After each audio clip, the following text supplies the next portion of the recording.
And so part of what our students in coming to the Board of Trustees were talking about is we need that student recreational activity center.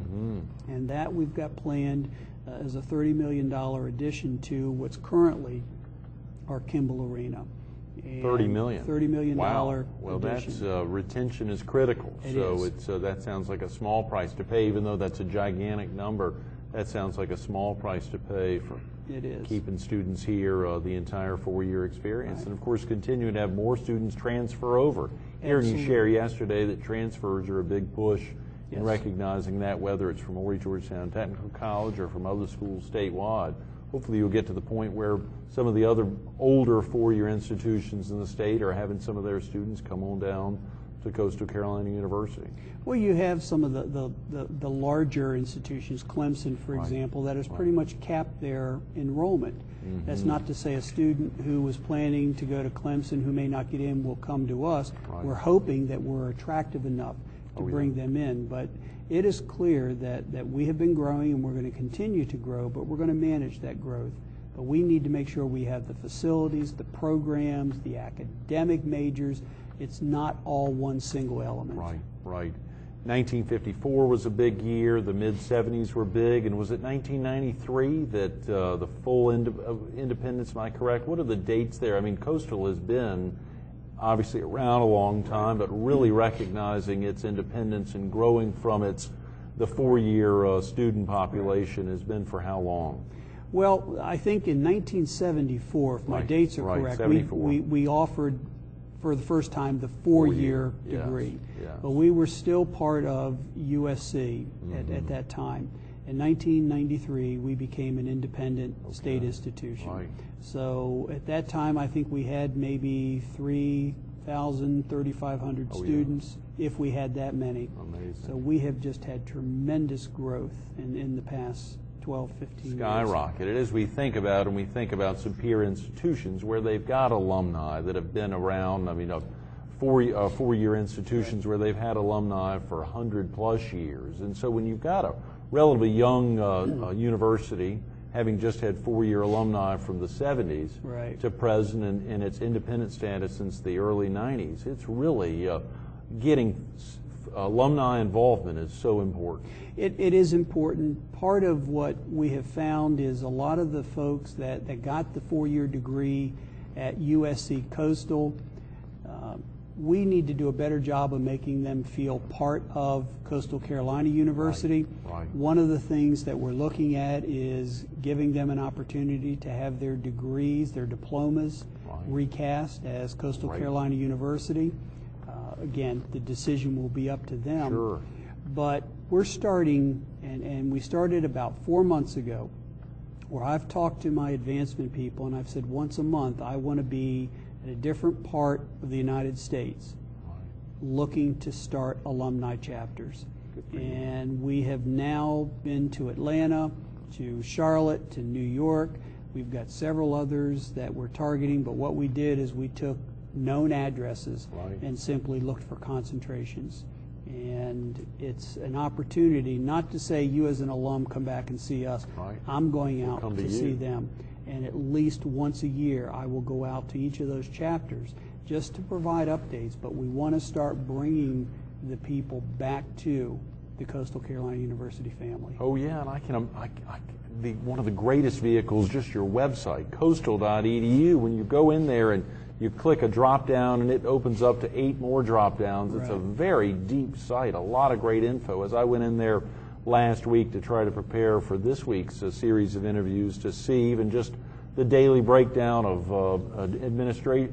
utilization of offices around campus or buildings, to see how in tune everyone is on. It's tremendous, and y'all are not in full academic season right now. I mean, it's in the summer to see still a lot going on, but the website's magnificent. We're very proud of that website, and again, there always will be room for improvement. But I think we look at a lot of other websites, and when you see something on another website that says that would help our students or our faculty and staff, we look at putting things like that on ours. Take a great idea and make it better. Absolutely. We've seen that in Dave's blog. We saw the presidential blog there. That's probably one of a kind anywhere. I got that from another website. I've seen that before. Yeah. What I've tried to do to make mine a little bit different is the ones that I've seen, I think there's two components. One is sometimes it's out there under a president's name, but it's not the president necessarily responding. Right. Or two, you may get something that says the president responds, on the third Friday of every month. Sure. I've tried to make, as we talked about yesterday, tried to make mine a little more real time. So that if somebody writes something on the blog, I do try to get back and respond to it as quickly as possible. And having a child that's soon to be matriculating to college, and of course having you shared with us, I think yesterday, but just sharing this morning, you're being able to go home to a 16-year-old and talk to her about what are some things that you expect you want to experience in a couple of years when you go off to college. Share with us about where the others are in the pecking order. And okay.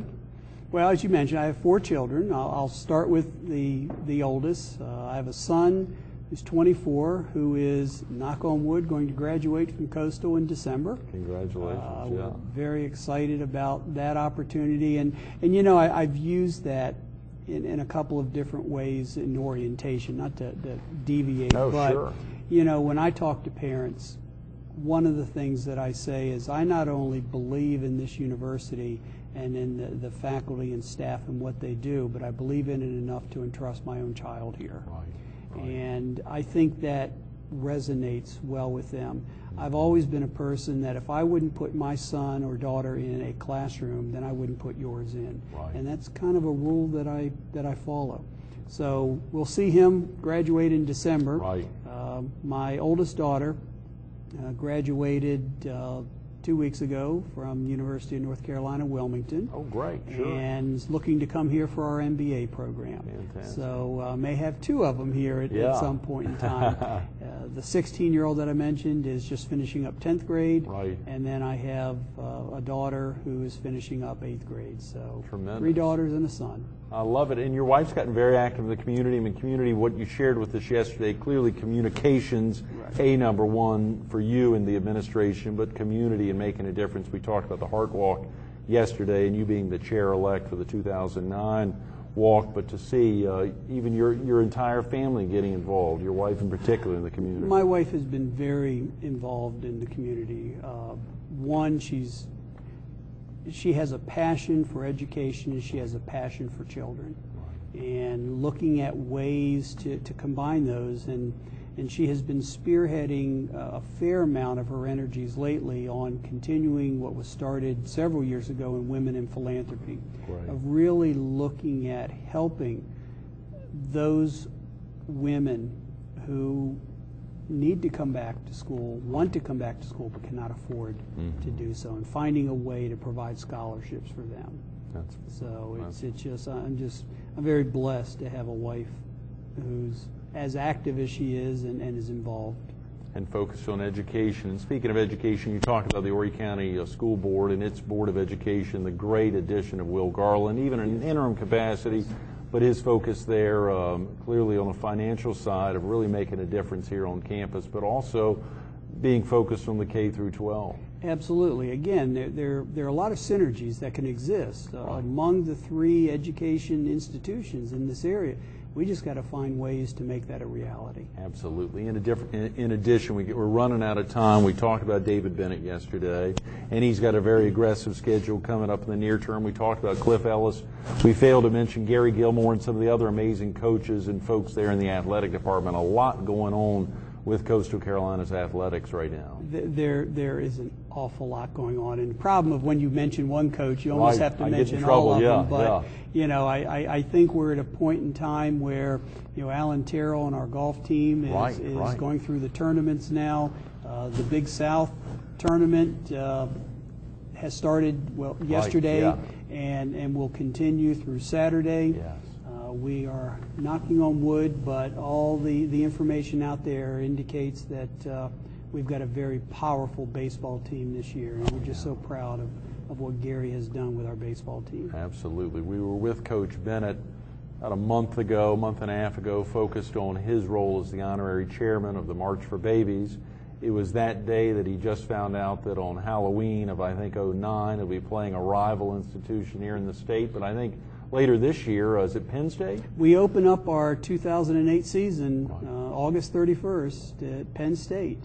So Coastal Carolina has come a long way in its 5+ years of football. That we're going to become a household name. That's tremendous. 14 months after that to be rolling into Tiger Town, rolling into Clemson will be a big Clemson, deal. And we've got University of Georgia on the schedule, I believe, in 2011 or 2012, and we're looking at and we've seen some things in the newspaper, but we're ready to play USC too. Listen up, tremendous. What do you think drives you, Dr. DeCenzo? What keeps you real focused here? I mean, the excitement of being a university president is one thing, but acting it out and making it successful is entirely different. You know, that's probably the easiest question I can answer. It's the students. There is an energy when you're around students on this campus. You see that mind that just wants to absorb, and you know that you're here, you're making decisions to ultimately help them achieve. And that's what really drives me. Very simple. Great. Thanks so much Thank for being with us this morning. Appreciate Absolutely. Appreciate it. Stay tuned to more Dr. David A. DeCenzo, the president of Coastal Carolina University, coming up next. Although we can easily wrap with the university's new slogan, Dawning of a New Tomorrow, which is a powerful one. Sit back and think about that. Dawning of a New Tomorrow, Coastal Carolina University. I prefer to focus on the way that Dr. David A. DeCenzo focused on himself and what drives him. Listen to that word, students.